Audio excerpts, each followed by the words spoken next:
महोदय, मैं जानता हूं कि आप जिला परिषद, राज्य परिषद जैसी अनेक संस्थाओं की स्थापना कर रहे हैं और उनका कार्यभार संभालकर क्रमशः माध्यमिक उच्च शिक्षा की जिला स्तर और राज्य स्तर पर योजना बनाएंगे और समन्वय करेंगे। किंतु इन संगठनों की रचना कैसी होगी? आप इन्हें कहाँ स्थापित कर सकेंगे? आप कैसे इनका संबंध करेंगे?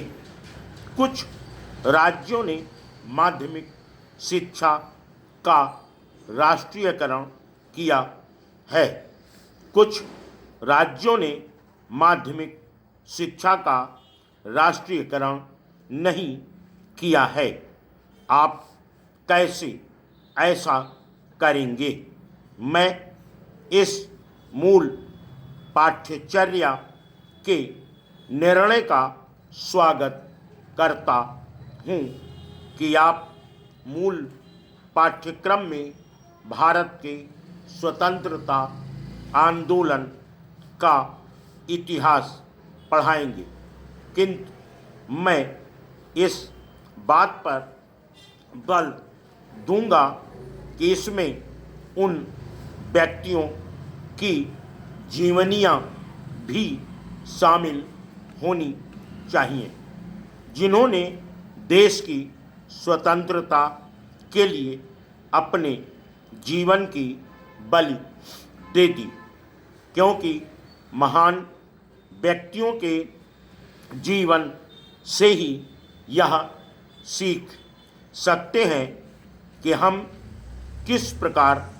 अपने जीवन को महान बना सकते हैं। इससे उनमें सेवा तथा बलिदान की भावना जागृत होगी। इसकी अत्यंत आवश्यकता है, क्योंकि आप शिक्षा की उपयोगिता की बात पर बल दे रहे हैं। कैसी उपयोगिता?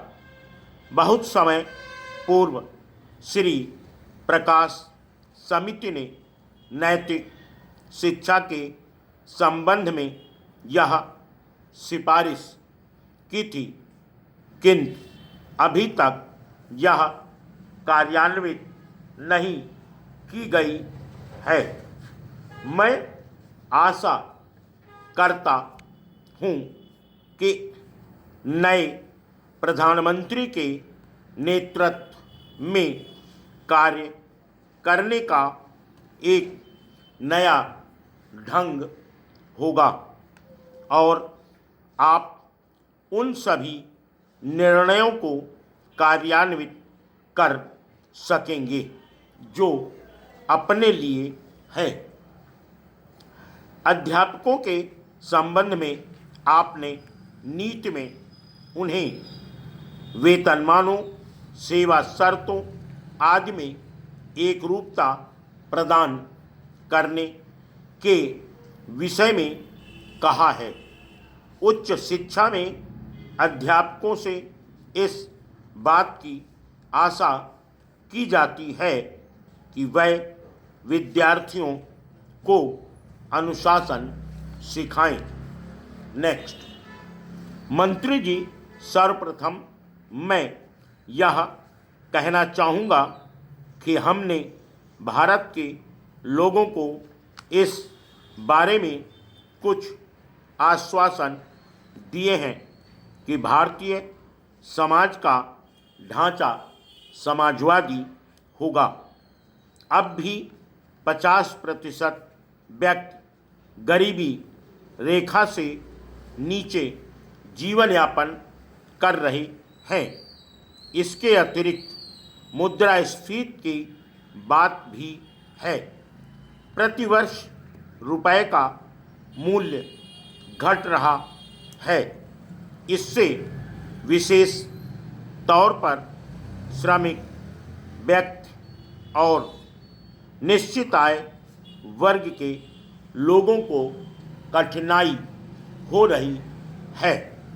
इससे धनी लोगों को कोई कठिनाई नहीं हो रही है, जिनका अब भारतीय समाज में महत्वपूर्ण स्थान है, किंतु इसके कारण निर्धन व्यक्तियों को कठिनाई हो रही है। हमारी जनसंख्या के करोड़ों व्यक्ति गरीब हैं और उन्हें यह पर्याप्त सुविधाएं नहीं मिल रही हैं। जहाँ तक खाद्यान्नों का संबंध है, मैं समझता हूँ कि बदलती हुई परिस्थितियों में इस बारे में नई नीति बनाई जानी चाहिए। भारत सरकार को प्रत्यक्ष रूप से समाज के गरीब वर्गों के सामने आने वाली समस्याओं से निपटना चाहिए। मिलों में कार्यरत लोगों, केंद्र तथा राज्य सेवाओं के कार्यरत लोगों, पहाड़ी क्षेत्रों में रह रहे लोगों तथा आदिवासी के अतिरिक्त हरिजनों की यह समस्या है तथा अभी तक भारत सरकार ने इन लोगों की आकांक्षाओं को पूरा नहीं किया है। इसलिए मैं समझता हूँ कि मूल बात यह है कि वर्तमान स्थिति में कर्मचारियों के वेतनमान संशोधित करने की बजाय उन्हें अधिक से अधिक आवश्यक वस्तुएं उपलब्ध कराई जाएं। इसलिए जहां तक वेतनमानों में संशोधन की मांग करने वाले कर्मचारियों तथा कामकाजी वर्ग के प्रति समाज सबसे अच्छा कार्य यही कर सकती है कि उन्हें और अधिक भत्ते की बजाय बुनियादी आवश्यक वस्तुएं उपलब्ध कराएं। मैं समझता हूँ कि कृषि संबंधी क्षेत्र के लिए हमें अपनी नीति का मूल्यांकन करना चाहिए। Full stop.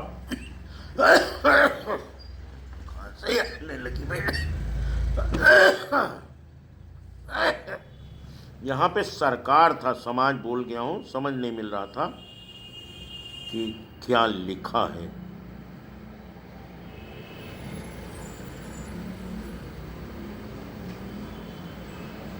सरकार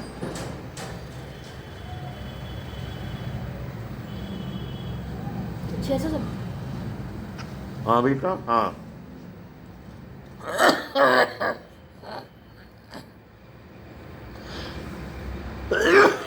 अरे बंद नहीं।